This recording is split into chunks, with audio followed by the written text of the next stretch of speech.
Speaker number 2, Dennis Maxwell. Pick your pain.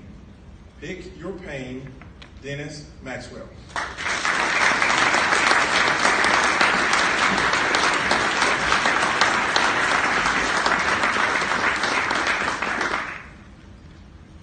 Darkness had taken up residence over Sunset Lake.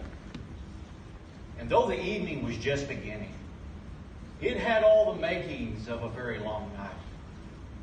On the farthest, gloomiest side, my hallucinations began to intensify. Bizarre, vivid images of skulls, spinning gears, and animated vegetation lurched towards me.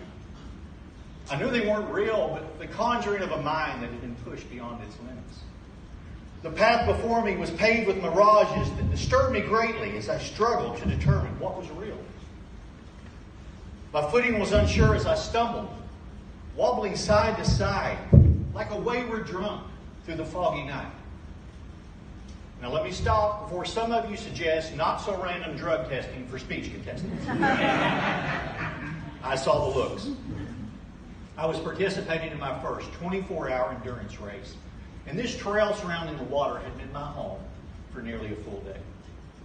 The individual blisters on my feet had now joined forces, pushed up between my toes, and had become large enough for their own zip codes.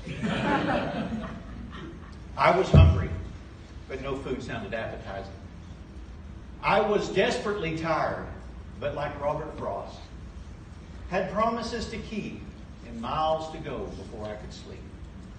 I had run most of the miles, walked when necessary, and was now resigned to a rather depressing shuffle.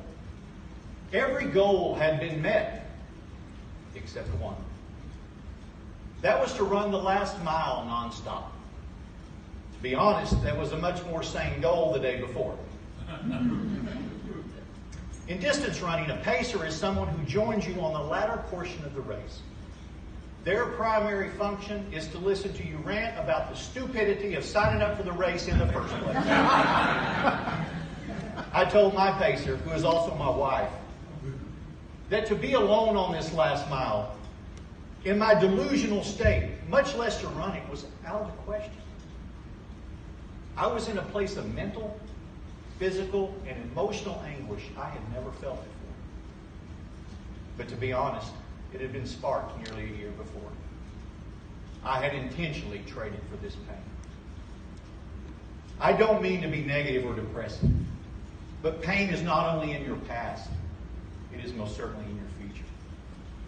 Pain is inevitable, but is the most misunderstood feeling on the planet. It's an experience to avoid at all costs, according to most. But pain always precedes the prize. Now, I'm not speaking of the pain that comes from disease, accidents, or devastating news. I'm referring to the pain where you have a choice.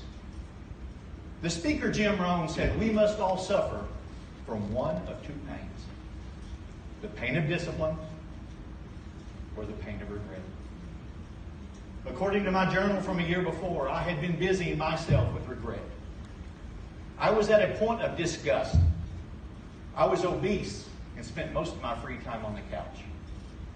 Any exercise took my breath away, and I was constantly tired. Junk food and sweets had become my drug of choice.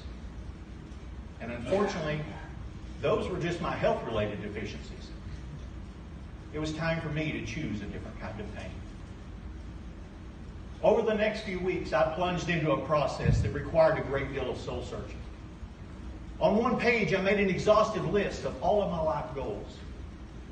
A veritable bucket list of all I hope to attain and accomplish.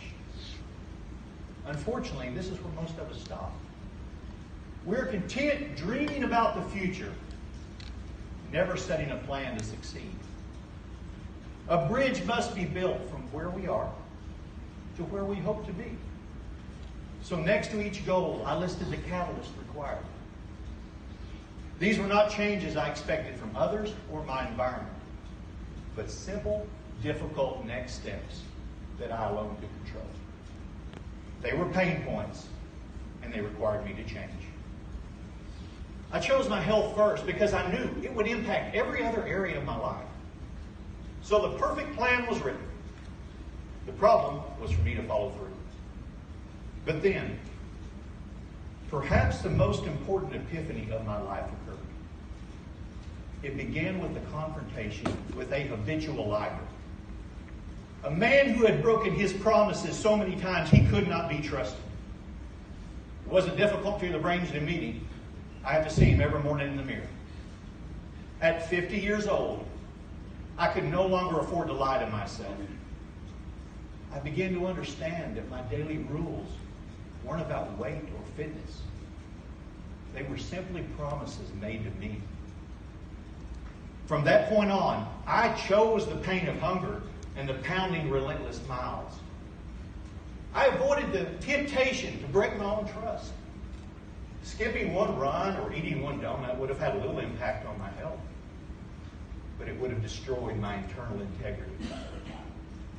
I had to be true to myself.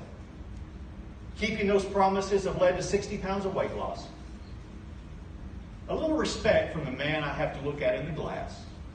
And as of this morning, 282 consecutive days of running at least a 5K.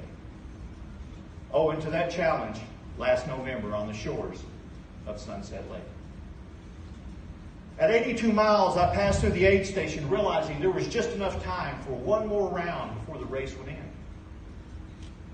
I dismissed my pacer by telling her this was something I had to do myself. And she understood, because she always does. And I ran, faster than I had ran any of the previous laps, and with complete clarity. One last glorious mile through the darkened mist, and all of the pain was overshadowed with the reward that will endure for the rest of my life. With the finish line and 83 miles behind me, I knew I had chosen my pains well. You must all select between discipline and regret. It is my hope that you all choose well. Mr. Toastmaster.